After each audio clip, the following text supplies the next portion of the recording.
कभी ये सोचा है कि जो हम सोच रहे हैं वो सच में हमारी अपनी सोच है या कहीं सोशल मीडिया पर जो घंटों बिताते हैं उसका असर है। आज हम इसी पर थोड़ी गहराई से बात करेंगे। हमारे पास जो जानकारी है उसके बेसिस पर सोशल मीडिया का असर और ये जो सोशल मीडिया डिटॉक्स का चलन बढ़ा है इस पर। हाँ बिल्कुल। और देखना ये है कि ये सोशल मीडिया हमारे दिमाग के साथ करता क्या है आखिर।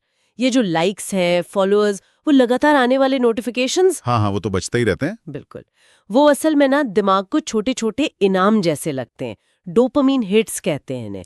कुछ रिसर्च तो ये भी कहती है कि ये दिमाग के उसी हिस्से को एक्टिवेट करते हैं जो मान लीजिए कोई मनपसंद चीज खाने से या लॉटरी जीतने पर होता है। ओहो, अच्छा। हाँ, इसीलिए वो बार बार ऐप खोलने की इच्छा होती है, लत लगने जैसा।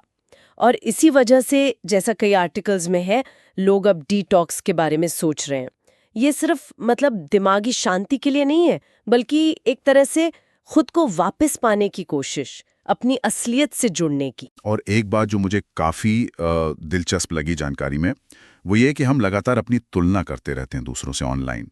उनकी परफेक्ट छुट्टियों की फोटोज, उनकी सक्सेस स्टोरीज। हाँ, ये बहुत कॉमन है। और ये तुलना, कई एनालिसिस बताते हैं, धीरे धीरे हमारा कॉन्फिडेंस कम करती है। तो सवाल उठता है कि क्या हमें वाकई इसकी जरूरत है, इस अंतहीन तुलना की? देखिए, जो हमें स्रोत मिले हैं उनमें इस बात पर बहुत जोर है कि डिटॉक्स की जरूरत क्यों है।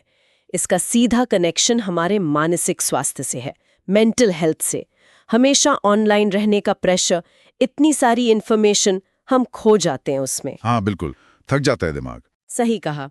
और रिसर्च भी यही दिखाती है कि एक छोटा सा ब्रेक भी, मान लीजिए सिर्फ 1 हफ्ते का डिटॉक्स, बस 1 हफ्ता? हाँ, उससे भी लोगों की नींद की क्वालिटी बेहतर हो सकती है, फोकस करने की क्षमता बढ़ सकती है। अच्छा। और कुछ एक्सपर्ट्स तो ये भी मानते हैं कि इससे हमारी रचनात्मकता, क्रिएटिविटी, वो भी वापस आ सकती है। कैसे? क्योंकि दिमाग को वो जो लगातार शोर है ना, उससे थोड़ी राहत मिलती है, स्पेस मिलता है। अच्छा, तो अगर कोई ये डिटॉक्स आजमाना चाहे तो इसे शुरू करने के कुछ आसान तरीके भी बताए गए हैं, मतलब प्रैक्टिकल स्टेप्स। हाँ हाँ बिल्कुल। सामग्री में कुछ व्यावहारिक कदम सुझाए गए हैं। जैसे शुरू में बस एक दिन सोशल मीडिया से बिल्कुल दूरी। सिर्फ 1 दिन? ठीक है। ठीक है। या फिर शायद फोन से कुछ एप्स ही हटा दें कुछ टाइम के लिए। या ये कर सकते हैं कि इस्तेमाल का एक टाइम फिक्स कर लें, दिन में बस आधा घंटा या 1 घंटा। हाँ, ये किया जा सकता है। और एक और अहम सुझाव है, सुबह उठते ही फोन देखने की आदत बदलना। उसकी जगह शायद कोई किताब के 2 पन्ने पढ़ लिए या बस 5 मिनट शांति से बैठ गए। छोटे बदलाव। हाँ, छोटे बदलाव जो बड़ा फर्क ला सकते हैं। और इन कदमों को अगर फायदों से जोड़कर देखें तो तस्वीर और साफ होती है।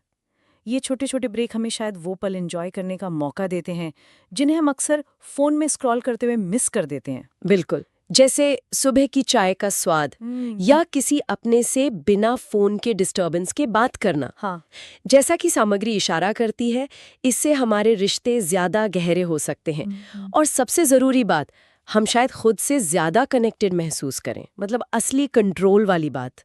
बिल्कुल, मुद्दा यही है कि सोशल मीडिया हमारी जिंदगी का एक हिस्सा हो, टूल हो। वो हमें कंट्रोल ना करे, हम उसे करें। एकदम सही कहा। तो इन सब बातों का निचोड़ यही है कि असली कंट्रोल, असली आज़ादी तब है जब हम तय करें कि कब, कितना और कैसे सोशल मीडिया इस्तेमाल करना है, ना कि उसकी आदतें हमें चलाएं। हाँ, मतलब ये कि कंट्रोल वापस पाने के लिए कोई बहुत बड़ा पहाड़ नहीं तोड़ना है। शायद एक छोटा सा एक्सपेरिमेंट, एक छोटा कदम काफी हो। तो मिले दस्तावेजों का सार भी यही है। हाँ बिल्कुल, नियंत्रण वापस पाने की दिशा में एक छोटा कदम उठाने पर विचार करें।